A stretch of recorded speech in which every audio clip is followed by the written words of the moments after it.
another major Russian strike on Ukrainian cities, targeting civilians blindly.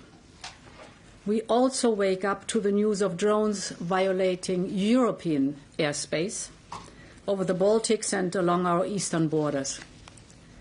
2 weeks ago, a drone crashed into an apartment building in Romania. Another one exploded in the port of Constantia just last week. Some call it Russian escalating. I see it differently. It's plain and simply failure. 4 years after the start of its full-scale invasion, Russia has clearly failed to subjugate Ukraine. The price Russia pays is heavier by the day, and it is paid primarily by the people of Russia. They are mourning sons, brothers, husbands, and at the same time they face declining living standards at home. Inflation is close to 6%. Interest rates stand at 14.5%. Taxes are rising. This is the real cost of Putin's war for Russian citizens. And on top of this, our sanctions keep biting hard and cutting deep. They are weakening the economic foundations of Russia's war effort. Sanctions have effectively cut off Russia from global capital markets. Russia's economy is slowing sharply. Growth is sluggish at best. The budget is under growing pressure. More than 2/3 of the liquid assets of its sovereign wealth fund are gone. Energy revenues fell by around 40% in early 2026. Hundreds of vessels from Russia's shadow fleet have been targeted by our sanctions. Export controls are depriving Russia's defense industry of critical technologies and components. So our consistency with the sanction packages is paying off. Today we are putting forward the 21st sanctions package. We focus on the sectors with the highest impact, that is energy. It is financial services and crypto. Trade, and this time it includes for the very first time fisheries. And we are banning the entry of former Russian combatants into the European Union. Let me start with energy. The conflict in the Middle East and disruptions to global energy supply chains have eased some pressure on Russia. So the objective of our package couldn't be clearer. We want to maintain the full intensity of our sanctions. And the way to do this is to ensure that Russia's profits from oil sales remain contained. Our oil price cap has a built-in adjustment mechanism to follow the market. It was not made for market shocks like the one caused by the closure of the Strait of Hormuz. So we propose to simply pause the adjustment until January next year.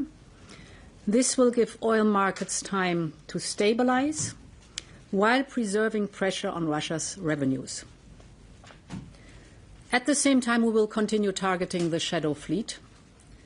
Today, we propose listing 30 more vessels on top of the 632 already sanctioned. For the first time, we are also targeting vessels that assist the shadow fleet. For example, providing bunkering and other services. And we propose targeting critical infrastructure, such as ports or airports or refineries, trading or processing Russian oil. Finally, we propose restricting the sale of LNG tankers to Russia, just as we already did for oil tankers. My second point is on financial and crypto restrictions. We are expanding our transaction bans to 31 more Russian banks and to 20 banks, crypto firms or platforms and oil traders in third countries.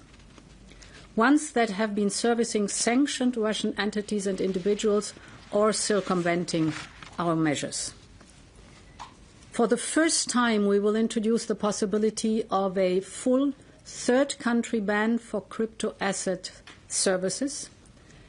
It will act as a strong deterrent for the countries hosting platforms that help Russia evade our sanctions. My third point is on trade. We are putting forward new export restrictions on items and technologies used by Russia's military industry.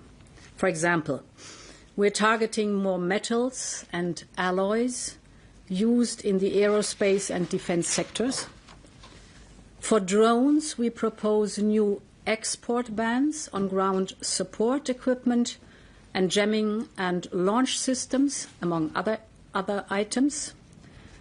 We also propose new import bans on a number of goods worth 60 million euros. For example, it covers certain metals, metal ores, or car parts, because we want to lock in Europe's diversification away from Russian imports. And finally, we are addressing one of the last major unsanctioned sectors, and that is fisheries.